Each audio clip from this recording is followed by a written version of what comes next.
Hello everyone, welcome to machine possible IAS academy. Aspirants, రీసెంట్గా NCERT controversy అయితే నడుస్తుంది. So NCERT ఏం చేసిందంటే తన క్లాస్ 8th టెక్స్ట్ బుక్లో, సోషల్ టెక్స్ట్ బుక్లో exploring society India and beyond అనే పార్ట్ 2 అనే టెక్స్ట్ బుక్లో ఏం చేసిందంటే జ్యుడిషియరీ మీద ఒక చాప్టర్ ఇంక్లూడ్ చేసింది. అంటే role of judiciary in our society అనే చాప్టర్ని ఇంక్లూడ్ చేసింది. ఇంక్లూడ్ చేసి ఇదేం చేసిందంటే జ్యుడిషియరీని బాగా క్రిటిసైజ్ చేసిందనమాట దాంట్లో. సో అవేంటి అని అంటే కరప్షన్ గురించి మాట్లాడింది. జ్యుడిషియరీలో కరప్షన్ ఉంది. సో వేరియస్ లెవెల్స్ ఆఫ్ జ్యుడిషియరీలో కరప్షన్ ఉంది అని చెప్పింది. నెక్స్ట్ జ్యుడిషియరీలో బ్యాక్‌లాగ్స్ ఎక్కువున్నాయి. కేసెస్ చాలా పెండింగ్‌లో ఉన్నాయి. నెక్స్ట్ జ్యుడిషియరీలో పూర్ ఇన్‌ఫ్రాస్ట్రక్చర్ ఉంది అనని క్రిటిసైజ్ చేయడం జరిగిందనమాట. ఈ ఆర్టికల్‌ని సుప్రీం కోర్ట్ ఏం చేసిందంటే సుమోటోగా తీసుకోవడం జరిగింది. సో సుమోటోగా తీసుకొని ఈ టెక్స్ట్ బుక్ సర్క్యులేషన్ అనేది ఇమ్మీడియేట్‌గా ఆపాలి అని చెప్పేసేసి supreme court judges, supreme court chief justice of India, other judges ఉన్న ఆహ్, బెంచ్ ఏదైతే ఉందో ఆర్డర్ చేయడం జరిగిందనమాట. సో దీని మీద ఎన్‌సీఆర్‌టీ కూడా రెస్పాండ్ అయింది. ఎన్‌సీఆర్‌టీ ఏమని రెస్పాండ్ అయిందంటే, ఇది మేము కావాలని ఏం చేర్చలేదు. సో దీని ఒక అవేర్‌నెస్ కోసం మేము దీన్ని చేర్చాము. We respect judicial independence. ఇది జుడి ఆహ్, సుప్రీం కోర్ట్ అండ్ జ్యుడిషియరీ అంటే మాకు చాలా రెస్పెక్ట్ ఉందనని ఒక రిప్లై ఇవ్వడం అయితే ఆహ్, ఇచ్చిందనమాట. ఓకే. సో అయితే ఇది ఎందుకు ఇంత బాగా న్యూస్‌లో వచ్చింది? అది మాత్రమే కాకుండా ఎందుకు దీని మీద బాగా చర్చ నడుస్తుంది? అండ్ జ్యుడిషియల్ ఇండిపెండెన్స్ ఏంటి? జ్యుడిషియల్ ఇంటిగ్రిటీ ఏంటి? కాన్స్టిట్యూషన్‌లో జ్యుడిషియల్ ఇండిపెండెన్స్ గురించి ఎటువంటి ప్రొవిజన్స్ ఉన్నాయి? వాటికి సంబంధించిన ఆర్టికల్స్ ఏమున్నాయి? అండ్ ఆహ్, సు సుప్రీం కోర్ట్ ఎందుకు ఇంత తీవ్రంగా రియాక్ట్ వచ్చింది అని చెప్పేసి డిస్కస్ చేసుకుందాం. మరి కరప్షన్ లేదా జ్యుడిషియరీలో అంటే, జ్యుడిషియరీలో కరప్షన్ ఉంది. కాదనట్లేదు. కానీ ఇది ఒక పాఠ్యాంశంగా చేర్చి దాన్ని స్పెసిఫిక్‌గా మెన్షన్ చేయడం అనేది అది సీరియస్‌గా దీన్ని వ్యతిరేకించడం జరిగిందనమాట. అండ్ ల్ ఎక్స్‌పర్ట్స్ కూడా జ్యుడిషియరీలో ఉన్న డిఫరెంట్ ఫార్మర్ జస్టిస్ అవ్వచ్చు. నెక్స్ట్ డిఫరెంట్ ఎక్స్‌పర్ట్స్ కూడా దీన్ని తీవ్రంగా వ్యతిరేకించడం అయితే జరిగిందనమాట. సో వీటన్నిటి గురించి డిస్కస్ చేద్దాము. సో యాక్చువల్‌గా మనకి ఈ ఆర్టికల్ ఇప్పుడు కరప్షన్ గురించి మాట్లాడింది కదా! ఆ కరప్షన్ అనేది వేరియస్ లెవెల్‌లో ఉంది జ్యుడిషియరీ అని మాట్లాడిన దాని గురించి తీవ్రంగా సుప్రీం కోర్ట్ చీఫ్ జస్టిస్ దీని మీద మాట్లాడడం జరిగిందనమాట. మీరెందుకు ఇలాంటి ఆర్టికల్ రాసారు అనని. ఓకే. సో ఎందుకనంటే కరప్షన్ అనేది అన్ని డిపార్ట్మెంట్స్‌లో ఉంది. సో గవర్నమెంట్‌లో వేరియస్ డిపార్ట్మెంట్స్‌లో మనం చూస్తున్నాం. సో పోలీస్ సిస్టమ్‌లో ఉంది. నెక్స్ట్ ఇరిగేషన్ సిస్టమ్‌లో ఉంది. ప్రతి డిపార్ట్మెంట్‌లో మనం కరప్షన్ చూస్తున్నాం. ఒక కరప్షన్ అనేది చీడ పురుగులాగా మన భారతదేశాన్ని పట్టి పీడిస్తుందని చెప్పొచ్చు.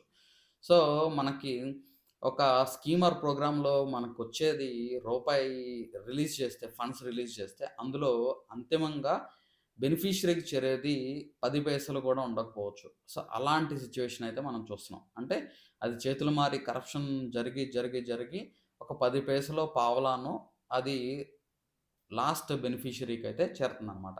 సో, ఇది కరప్షన్ అనేది జ్యుడిషియరీలో కాదు. ఏ డిపార్ట్‌మెంట్‌లో ఉన్నా, ఎందులో ఉన్నా కానీ, ఏ దేశంలో ఉన్నా గానీ, అది మంచిది కాదు ఆ దేశ అభివృద్ధికి.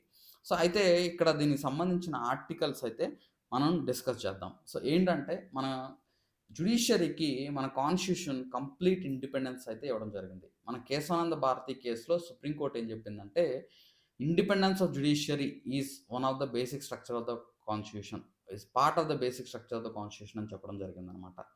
సో, అయితే మనకి supreme court and high courts వచ్చేసరికి మన భారతదేశంలో, భారత రాజ్యాంగంలో పార్ట్ 5, పార్ట్ 6లో, పార్ట్ 5లో వచ్చేసరికి సుప్రీం కోర్ట్ గురించి మాట్లాడుతుంది. పార్ట్ 6లో హైకోర్ట్ గురించి మనం రాజ్యాంగం మాట్లాడుతుందనమాట. సో, ఇవి కాన్స్టిట్యూషనల్ పొజిషన్స్. సో, ఈ కాన్స్టిట్యూషనల్ పొజిషన్స్ మీద అలా ఔట్‌రైట్‌గా పాఠ్యాంశంలోనే చేర్చడం అనేది అది మంచిది కాదు అని చెప్పేసేసి జ్యుడిషియరీ చెప్తుందనమాట ఇక్కడ. సో, మన ఆర్టికల్స్ సుప్రీం కోర్ట్‌కి సంబంధించిన ఆర్టికల్స్ వచ్చేసరికి మన కాన్స్టిట్యూషన్‌లో 124 నుంచి 147 వరకు సుప్రీం కోర్ట్ గురించి ఆర్టికల్స్ మాట్లాడుతున్నాయి. అండ్ వేరస్ హైకోర్ట్స్ వచ్చేసరికి ఆర్టికల్ 214 నుంచి 231 వరకు కూడా హైకోర్ట్ గురించి మాట్లాడుతుందనమాట. సో, జ్యుడిషియల్ ఇండిపెండెన్స్ గురించి ఇంకొక ఇంపార్టెంట్ పాయింట్ ఏంటంటే సెక్యూరిటీ ఆఫ్ టెన్యూర్ ఇవ్వడం జరిగింది మన జడ్జెస్‌కి. హైకోర్ట్ జడ్జెస్‌కి గానీ, సుప్రీం కోర్ట్ జడ్జెస్‌కి గానీ వీళ్ళకి సెక్యూరిటీ ఆఫ్ టెన్యూర్ అంటే ఏంటంటే ఒక్కసారి గనక వాళ్ళని అపాయింట్ చేస్తే రిమూవ్ చేయడం అంత ఈజీ కాదు. సో, ఆర్బిట్రరీగా తీసేసేయడం, ఇష్టం వచ్చినట్టు గవర్నమెంట్ తొలగించడం అనేది చేయడానికి లేదు. ఒక జడ్జిని రిమూవ్ చేయాలంటే చాలా కాంప్లెక్స్ ప్రొసీజర్ ఉంటదనమాట. ఇన్ హౌస్ ఎంక్వైరీ ఉంటది. నెక్స్ట్ ఇన్ హౌస్ ఎంక్వైరీ అంటే వితిన్ ద జ్యుడిషియరీయే ఎంక్వైరీ కమిటీ వేయడం చేస్తారనమాట. నెక్స్ట్ అది మాత్రమే కాకుండా పార్లమెంట్ త్రూ ఇంపీచ్‌మెంట్ ప్రొసీజర్ ద్వారానే అండ్ దాన్ని రిమూవల్ ప్రొసీజర్ అంటారు. ఆ రిమూవల్ ప్రొసీజర్ మాత్రమే ఆ జడ్జిని హైకోర్ట్ జడ్జిని గాని, సుప్రీం కోర్ట్ జడ్జిని గాని రిమూవ్ చేయాలి. అంతేగాని ఇష్టం వచ్చినట్టు రిమూవ్ చేయడానికైతే కాదు.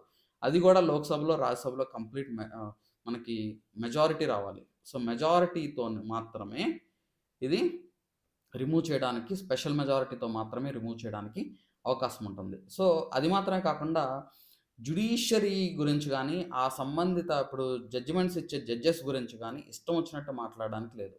సో, ఆ జడ్జెస్ ఎవరైతే ఉన్నారో, లేపోతే రీసెంట్‌గా ఏదన్నా జడ్జిమెంట్ ఇచ్చిందనుకోండి, జడ్జిమెంట్‌ని క్రిటిసైజ్ చేయొచ్చు. కానీ ఒక వాల్యూ బేస్డ్‌గా అందులో ఉన్న కాంపోనెంట్స్ ఎందుకిలాంటి జడ్జిమెంట్ ఇచ్చారు, లేకపోతే డిఫరెంట్ జడ్జిమెంట్ ఇవ్వచ్చు, లేకపోతే ఇందులో ఇలాంటి తప్పులున్నాయి అనని క్రిటిసైజ్ చేయొచ్చు. అంతేగాని ఇచ్చిన జడ్జెస్‌ని మాత్రం క్రిటిసైజ్ చేయడానికి లేదనమాట. అర్థమైందా అండి?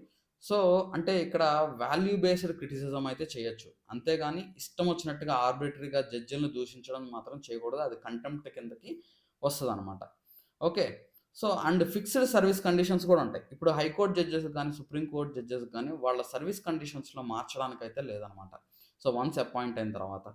సో, ఈ సర్వీస్ కండిషన్స్ ఏంటనంటే ఫర్ ఎగ్జాంపుల్ వాళ్ళ సర్వీస్ కండిషన్స్‌లో వాళ్ళకి డిసడ్వాంటేజ్ అయ్యేలాగా మాత్రం చేయకూడదనమాట. జడ్జెస్‌గా ఉన్నప్పుడు. అది మాత్రమే కాకుండా జ్యుడిషియరీలో ఈ సుప్రీం కోర్ట్ జడ్జెస్ గాని, హైకోర్ట్ జడ్జెస్ గాని వాళ్ళు వన్స్ వాళ్ళ కాల పరిమితి అయిపోయిన తర్వాత, టెన్యూర్ అయిపోయిన తర్వాత వాళ్ళు ఎక్కడా గూడా ఏ కోర్ట్‌లో గూడా వాళ్ళు వాదించడానికి లేదనమాట. నెక్స్ట్ అపాయింట్మెంట్స్‌లో కూడా కొన్ని లిమిటేషన్స్ అయితే ఉన్నాయి. అంటే ఫర్దర్ అపాయింట్మెంట్స్ ఇప్పుడు వాళ్ళని డిఫరెంట్ ఇప్పుడు గవర్నమెంట్ లూర్ చేయడానికి అవకాశం లేకుండా చేయడం జరిగిందనమాట. సో, ఇంకోటేంటంటే ఈ అపాయింట్మెంట్ అసలెందుకు గవర్నమెంట్‌కి, జ్యుడిషియరీకి ఎందుకు పడట్లేదు, ఎక్కడ పడట్లేదు అనంటే ఈ అపాయింట్మెంట్ ప్రొసీజర్ వల్లే పడట్లేదు. సో, మనకి 2014లో national judicial appointment commission act అనని ఒక appointment national judicial appointment commission act అని ఒక యాక్ట్ తీసుకొచ్చారు. ఇది కాన్స్టిట్యూషనల్ అమెండ్మెంట్ 99థ్ కాన్స్టిట్యూషనల్ అమెండ్మెంట్ 2014 ద్వారా ఈ అమెండ్మెంట్ తీసుకొచ్చి ఒక కమిషన్‌ని national judicial appointment commission appoint చేశారనమాట. సో, ఇది తీసుకొచ్చేసరికి ఇందులో ఉన్న మెయిన్ డ్రాబ్యాక్ ఏంటంటే ముగ్గురేమో ఈ జ్యుడిషియల్ అపాయింట్మెంట్ కమిషన్‌లో ఉన్న ముగ్గురు సభ్యులేమో ఒక చీఫ్ జస్టిస్, ఇద్దరు అదర్ జడ్జెస్ ఉండాలి. ఇంకో ముగ్గురిలో ఏమో ఒకళ్ళు లా మినిస్టరు, ఇంకొకళ్ళేమో గవర్నమెంట్‌చే అపాయింట్ అయిన ఇంకో ఇద్దరు. ఇందులో జ్యుడిషియల్ అపాయింట్మెంట్ కమిషన్ ఏం చేస్తదంటే, జడ్జెస్‌ని అపాయింట్మెంట్ ఎలా చేయాలి? జడ్జెస్‌ని అపాయింట్మెంట్ చేసే ప్రొసీజర్‌లో ఇది యాక్టివ్ రోల్ ప్లే చేసి, ఆ కమిషనే అపాయింట్ చేస్తదనమాట. రికమెండ్ చేస్తే ప్రెసిడెంట్ అపాయింట్ చేస్తారు. సో, ఇది సుప్రీం కోర్ట్ తర్వాత ఫోర్త్ జడ్జెస్ కేస్‌లో ఇది అన్‌కాన్స్టిట్యూషనల్ ఎంజాక్ యాక్ట్‌ని అన్‌కాన్స్టిట్యూషనల్‌గా డిక్లేర్ చేయడం జరిగింది. ఎందుకనంటే ఇందులో union law minister and government role ఎక్కువుంది. సో, గవర్నమెంట్ రోల్ ఎక్కువుంటే ఈ జ్యుడిషియరీని ఇండిపెండెన్స్‌ని అండర్‌మైన్ చేయడానికి ఇలాంటి కమిషన్ ఏర్పాటు చేశారు. ఇది unconstitutional. Judicial independence is a part of the basic structure of the constitution. దీన్ని ఇలాగా నేషనల్ జ్యుడిషియల్ అపాయింట్మెంట్ కమిషన్‌ని మీరు సెటప్ చేసి మీరు అపాయింట్మెంట్ ప్రొసీజర్‌ని గవర్నమెంట్ మీ చేతిలోకి మీరు తీసుకోలేరు అనని అన్‌కాన్స్టిట్యూషనల్‌గా డిక్లేర్ చేసింది. అది గవర్నమెంట్‌కి నచ్చలేదనమాట. సో, ఎప్పటికప్పుడు ఇక్కడ ఇంకోటేంటంటే సుప్రీం కోర్ట్‌లో జడ్జెస్ అవ్వచ్చు, హైకోర్ట్ జడ్జెస్ అవ్వచ్చు, వీళ్ళని అపాయింట్ చేసే ప్రొసీజర్ ఏంటంటే కొలీజియం సిస్టమ్ అనేది మనకు థర్డ్ జడ్జెస్ కేస్ ద్వారా పూర్తిగా ఎవాల్వ్ అయ్యడం జరిగిందనమాట. ఈ థర్డ్ జడ్జెస్ కేస్ ద్వారా కొలీజియం సిస్టమ్ బాగా పూర్తిగా ఎవాల్వ్ అయ్యి, ఈ కొలీజియం సిస్టమ్‌లో ఏంటంటే సుప్రీం కోర్ట్ చీఫ్ జస్టిస్ మిగతా కొంతమంది అదర్ జడ్జెస్ ఉంటారనమాట. వీళ్ళేం చేస్తారంటే ఎలిజిబుల్ పర్సన్స్ ఎవరైతే ఉన్నారో వాళ్ళని చూసి వాళ్ళకి వేరియస్ సుప్రీం కోర్ట్ జడ్జెస్‌గా లేకపోతే హైకోర్ట్ జడ్జెస్‌గా గాని అపాయింట్ చేయమని గవర్నమెంట్‌కి రికమెండ్ చేస్తే గవర్నమెంట్ లేకపోతే ప్రెసిడెంట్‌కి రికమెండ్ చేస్తే ప్రెసిడెంట్ వాళ్ళని అపాయింట్ చేయడం చేస్తారనమాట. ఓకే. సో, అయితే ఈ కొలీజియం సిస్టమ్‌లో ట్రాన్స్‌పరెన్సీ లేదు అననే ఒక క్రిటిసిజం అయితే ఉంది. కొలీజియం సిస్టమ్‌లో ట్రాన్స్‌పరెన్సీ లేదు. ఇప్పుడు మీరు చూడండి జడ్జెస్‌లో ఎవరు హయ్యర్ పొజిషన్స్‌లో ఉన్నోళ్ళు ఎవరు అనంటే వాళ్ళ ఇప్పుడు అంకుల్ జడ్జెస్ అని అంటారు. ఒక క్రిటిసిజం. అంటే ఏంటంటే ఇప్పుడు వాళ్ళ తెలిసినోళ్ళు అవ్వచ్చు, లేకపోతే వాళ్ళ రిలేటివ్స్ అవ్వచ్చు, లేకపోతే వాళ్ళ ఫ్యామిలీలో ఉన్నోళ్ళు ఓకే. ఎక్కువ ఇంపార్టెన్స్ ఇవ్వడం ఇలా జరుగుతుందనమాట. సో, ఇందులో ఈ కొలీజియన్ సిస్టమ్‌లో కూడా ట్రాన్స్‌పరెన్సీ లేకపోవడం, నెక్స్ట్ గవర్నమెంట్ లేకపోవడం. అంటే గవర్నమెంట్ డిక్టేట్ చేయలేకపోతుంది. సో, గవర్నమెంట్ గనక తనకు నచ్చినోళ్ళని అపాయింట్ చేసుకుంటే తీర్పులు తనకు అనుకూలంగా వచ్చే అవకాశం ఉంటుంది. For example United states of అమెరికాలో తీసుకోండి. సో, గవర్నమెంట్ అక్కడున్న ప్రెసిడెంటే చూజ్ చేసుకొని ప్రెసిడెంటే నియమిస్తాడు అక్కడ జడ్జెస్‌ని. సో, అప్పుడేంటి అక్కడ కొంత ట్రాన్స్‌పరెన్సీ తగ్గే అవకాశం ఉంది. ఆఫ్‌కోర్స్ జడ్జిమెంట్స్ కొన్ని వ్యతిరేకంగా రావచ్చు అక్కడ ప్రెసిడెంట్‌కి వ్యతిరేకంగా. కానీ సో, వాళ్ళ తరపున ప్రెసిడెంటే అపాయింట్ చేశాడు. ప్రెసిడెంటే పిక్ చేసి అపాయింట్ చేశాడన్న క్రిటిసిజం అయితే యునైటెడ్ స్టేట్స్ ఆఫ్ అమెరికాలో ఉంటుంది. అండ్ ఇంకోటేంటంటే వాళ్ళ తరపున ప్రెసిడెంట్ తరపున జడ్జిమెంట్స్ ఇచ్చే అవకాశం ఉంటుంది. సో, అదే విధంగా మన దేశంలో కూడా ఎక్కడైతే constitutional status of particular enactments గనక క్వెషన్ చేసినప్పుడు, లేకపోతే ఏదన్నా కీలకమైన జడ్జిమెంట్స్‌లో గవర్నమెంట్‌కి అనుకూలంగా వచ్చే అవకాశం ఉంటుంది. గవర్నమెంట్ గనక అపాయింట్ చేస్తే. గవర్నమెంట్ పిక్ చేసి జడ్జెస్‌ని పిక్ చేసి అపాయింట్ చేస్తే. సో, అలా జ్యుడిషియల్ ఇండిపెండెన్స్ కాంప్రమైజ్ అయ్యే అవకాశం ఉంటుంది through national judicial appointment commission. అయితే ఇక్కడ కొలీజియం సిస్టమ్‌లో కూడా ట్రాన్స్‌పరెన్సీ లేదు కాబట్టి, ఈ ట్రాన్స్‌పరెన్సీ మా అంతట మేమే రెగ్యులేట్ చేసుకొని, మేమే ట్రాన్స్‌పరెంట్‌గా ఉంటాము అనని సుప్రీంకోర్టు మెమరాండమ్ ఆఫ్ ప్రొసీజర్ తర్వాత రిలీజ్ చేయడం జరిగింది. గవర్నమెంట్‌తో ఒక అండర్‌స్టాండింగ్‌కొచ్చి మెమరాండమ్ ఆఫ్ ప్రొసీజర్ ద్వారా అపాయింట్‌మెంట్స్ అయితే చేస్తాము. కొలీజియం సిస్టమే చేస్తది. కానీ ఒక మెమరాండమ్ ఆఫ్ ప్రొసీజర్ అయితే ఉంటది. దాన్ని మనం ఫాలో అవుతాము అపాయింట్‌మెంట్ ప్రొసీజర్‌లో అనని చెప్పేసేసి చెప్పడం జరిగిందనమాట. సో, అంటే ఇక్కడ అపాయింట్‌మెంట్స్‌లో గూడా క్లియర్‌గా ఇండిపెండెన్స్ అయితే ఉంది అనని చెప్పొచ్చు. నెక్స్ట్ ఇంకోటేంటంటే జ్యుడిషియల్ రివ్యూ ద్వారా జ్యుడిషియల్ ఇండిపెండెన్స్ అయితే కాపాడుకోగలుగుతుందనమాట. అంటే ఇప్పుడు పార్లమెంట్ చట్టం చేసినా, లేకపోతే స్టేట్ లెజిస్లేచర్స్ ఏదైనా చట్టం చేసినా ఆర్ ఎగ్జిక్యూటివ్ డెసిషన్స్ ఇప్పుడు మన ఆహ్, కేంద్ర మంత్రిమండలి అవ్వచ్చు, రాష్ట్రంలో ఉన్న వివిధ రాష్ట్రాల్లో ఉన్న మంత్రిమండలి ఏదైనా డెసిషన్స్ తీసుకున్న, ఎగ్జిక్యూటివ్ ఆర్డర్స్ పాస్ చేసినా, దాన్ని జ్యుడిషియల్ రివ్యూ చేసే అవకాశం ఉంటుంది. జ్యుడిషియల్ రివ్యూ చేస్తే అది రాజ్యాంగ పద్ధతా కాదా అనని ఒక పాలిసీని గాని, ఒక యాక్ట్‌ని గాని నిర్ణయించే అవకాశం ఉంటుంది జ్యుడిషియరీకి. అలా జ్యుడిషియల్ ఇండిపెండెన్స్ అయితే మనకి కాన్స్టిట్యూషన్ ఇవ్వడం జరిగిందనమాట.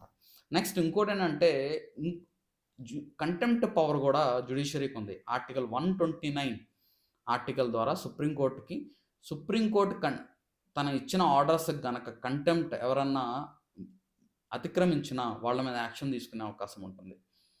ఓకే.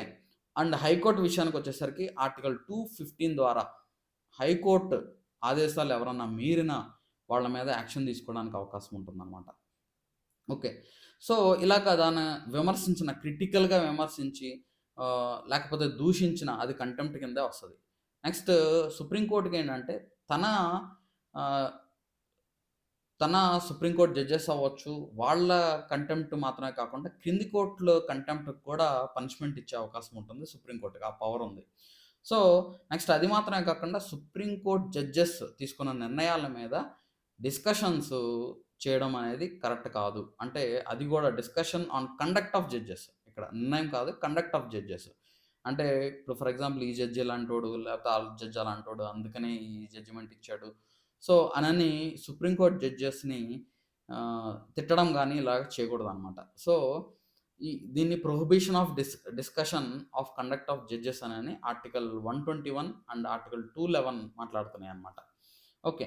నెక్స్ట్ ఇంకోటేంటంటే హైకోర్ట్‌కి గాని, సుప్రీం కోర్ట్‌కి గాని అడ్మినిస్ట్రేటివ్ వాటి యొక్క అడ్మినిస్ట్రేటివ్ డెసిషన్స్‌లో వాళ్ళ స్టాఫ్‌ని రిక్రూట్‌మెంట్ చేసుకోవడంలో పూర్తి ఇండిపెండెన్స్ ఉంది. అండ్ ఇంకోటేంటంటే సుప్రీం కోర్ట్‌కి గాని, హైకోర్ట్‌కి గాని ఈ సాలరీస్ వచ్చేసరికి దే ఆర్ నాట్ ఇప్పుడు మనం ఎప్పటికప్పుడు బడ్జెట్‌లో అప్రూవల్ వస్తేనే జనరల్‌గా రూపాయి ఖర్చు పెట్టుకోవడానికి అవకాశం ఉంటుంది గవర్నమెంట్‌కి. కానీ సుప్రీం కోర్ట్ జడ్జెస్ సాలరీ అవ్వచ్చు, హైకోర్ట్ జడ్జెస్ సాలరీ అవ్వచ్చు. కన్సోలిడేటెడ్ ఫండ్ ఆఫ్ ఇండియా నుంచి సుప్రీంకోర్టు జడ్జెస్‌కి, consolidated fund of particular state నుంచి ఆ పర్టిక్యులర్ హైకోర్ట్ జడ్జెస్‌కి సాలరీ వెళ్తదనమాట. Okay. They are charged on the consolidated fund of India are charged on the consolidated fund of the state అని చెప్పొచ్చు. అంటే బడ్జెట్‌లో ఓటింగ్ పెట్టి అలా ఓటింగ్ ద్వారా వాళ్ళకి సాలరీస్ ఇవ్వడం అయితే జరగదు. సో, ఆటోమేటిక్‌గా కన్సోలిడేటెడ్ ఫండ్ ఆఫ్ ఇండియా నుంచి, consolidated fund of particular state నుంచి సంబంధిత సుప్రీంకోర్టు జడ్జెస్ అవ్వచ్చు, హైకోర్టు జడ్జెస్‌కి గాని సాలరీ అయితే ఇవ్వడం జరుగుతుందన్నమాట. ఇలాగ మన కాన్స్టిట్యూషన్‌లో పూర్తి ఇండిపెండెన్స్ అయితే ఇవ్వడం జరిగింది. సుప్రీంకోర్టు జడ్జెస్ కావచ్చు, హైకోర్టు జడ్జెస్ కావచ్చు. అందుకనే వాళ్ళు అంత కాన్ఫిడెంట్‌గా జడ్జిమెంట్స్ ఇవ్వడం జరుగుతుందన్నమాట. సో, అయితే ఇక్కడ ఏం జెప్పారంటే ఎన్‌సీఆర్‌టీలో ఇలా పూర్తిగా ఔట్‌రైట్ క్రిటిసిజం చేసేసరికి ఇది జ్యుడిషియల్ ఇండిపెండెన్స్‌ని అండర్‌మైన్ చేస్తున్నట్టే. ఇప్పుడు ఫర్ ఎగ్జాంపుల్ ఏ డిపార్ట్‌మెంట్‌లో కరప్షన్ లేదు, అన్ని డిపార్ట్‌మెంట్‌లో కరప్షన్ ఉంది. సో, దాన్ని ఇలా పిల్లలకి ఈ క్లాస్‌లో ఇలా చెప్పడం కాదు. ఇలా ఆర్టికల్ రాసి లేకపోతే చాప్టర్‌లో ఇంక్లూడ్ చేసి చెప్పడం కాదు. ఆహ్, కరప్షన్ ఉంది అనంటే దాన్ని కరప్షన్ ఏ విధంగా దాన్ని ఓవర్‌కమ్ చేయాలనేది చూడాలి అని జెప్పేసి ఎక్స్‌పర్ట్స్ చెప్తున్నారు. So, okay. మనం చూసాం రీసెంట్‌గా ఒక గతంలో ఢిల్లీ హైకోర్ట్ జడ్జ్ ఇల్లు పొరపాటున తగలబడిపోతే అందులో డబ్బులు గూడా కాలిపోయాయి. సో, అది కరప్షన్ వల్ల వచ్చింది అని జెప్పేసేసి బాగా క్రిటిసిజం అయితే వచ్చింది ఆ జడ్జ్ మీద. ఇన్ హౌస్ ఎంక్వైరీ గూడా స్టార్ట్ చేశారు. సో, ఇది కరప్షన్ ఉంది కాదనట్లేదు. కానీ దీన్ని డిఫరెంట్ మెథడ్స్‌లో దీన్ని ఓవర్‌కమ్ చేయాలి. అంతేగాని ఇది పిల్లలకి ఈ సుప్రీం కోర్ట్ గాని, హైకోర్ట్ గాని, జ్యుడిషియరీ ఏదో తప్పు చేస్తుంది. జ్యుడిషియరీలో ఏదో అన్యాయం జరుగుతుంది అనని అది ఔట్‌రైట్‌గా పిల్లల్లో అది చొప్పించడమే అని చెప్పేసేసి సుప్రీం కోర్ట్ అభిప్రాయం అనమాట. ఓకే. అయితే ఇంకోటేంటంటే అసల ఈ కరప్షన్‌కి రీజన్స్ ఏంటి? మన జ్యుడిషియరీలో కరప్షన్ ఉంది కాదనట్ల. కరప్షన్స్‌కి రీజన్ ఏంటి? రీజన్ ఏంటంటే ఒకటి కొలీజియన్ సిస్టమ్‌లో ఒపాక్ సిస్టమ్ ఉంది. అంటే ట్రాన్స్‌పరెంట్‌గా అపాయింట్‌మెంట్స్ జరగట్లేదు.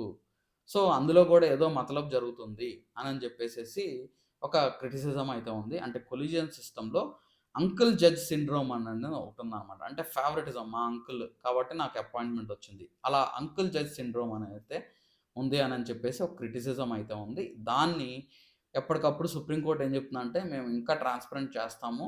మేము ఈ అపాయింట్‌మెంట్ సిస్టమ్‌ని ఇంకా మేము బెటర్ పొజిషన్‌లోకి తీసుకొస్తాము అని చెప్పేసి చెప్తుందనమాట. నెక్స్ట్ ఇంకోటేంటంటే ఒక అకౌంటబుల్ మెకానిజం అనేది లేకపోవడం.